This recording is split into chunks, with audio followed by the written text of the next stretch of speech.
بسم الله. طبعًا بقى أكلة الكبدة الإسكندراني ديّة ما فيش حد ما بيحبهاش، كلنا بنحبها ونموت فيها.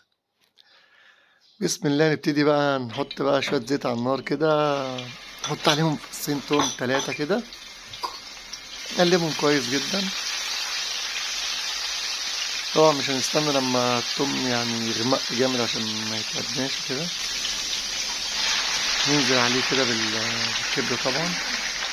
طبعًا في زيت كتير زي ما أنتم شايفين كده إن الزيت الكتير ما بيخليش الكبدة تنزّل المَيّة بتاعتها. بس أنا جيت بس كده أوسّع للنار وما قلّبتوش، وطبعًا كده كنت سِبته فترة، وبعدين برضه باوسّع للنار منّه كده وباقلّبه تقليبة بسيطة جدًا، علشان المَيّة ما تنزلش في قلب الكبدة من الكبدة يعني. بس كده كانت نُص سِوا بقى كده خلاص، يعني شايفين أنتم ما فيش ولا نقطة مَيّة، كل ده زيت. كده تطلع الكبدة ناجحة معاك وتدّيك طعم جميل. هنا بقى تبتدي تتبّلها بقى الملح والشطة، كمون، فلفل أسمر، طبعًا بتاخد كزبرة لو حابب. هنا ابتدت تدخل على سِوا أهوّة.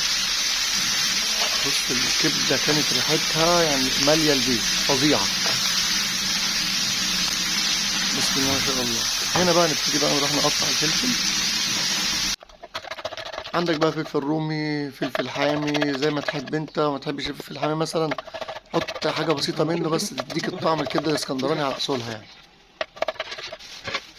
بس هناخد بقى الفلفل ونقلّبه على الكبدة كده. طبعًا بُص الكبدة شكلها عامل إزاي، بسم الله ما شاء الله يعني.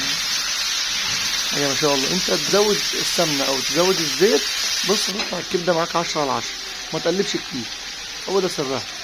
تنزل بقى بسِنّة الطماطم، سِنّة الطماطم ديّة بقى بتاخد من التوم وبتاخد من الزيت بتاع الكبدة بُص، وهي نفسها العصارة بتاعتها تنزل على الكبداية كده بعد ما بتتسبِّك، بُص بتبقى زي الشهد.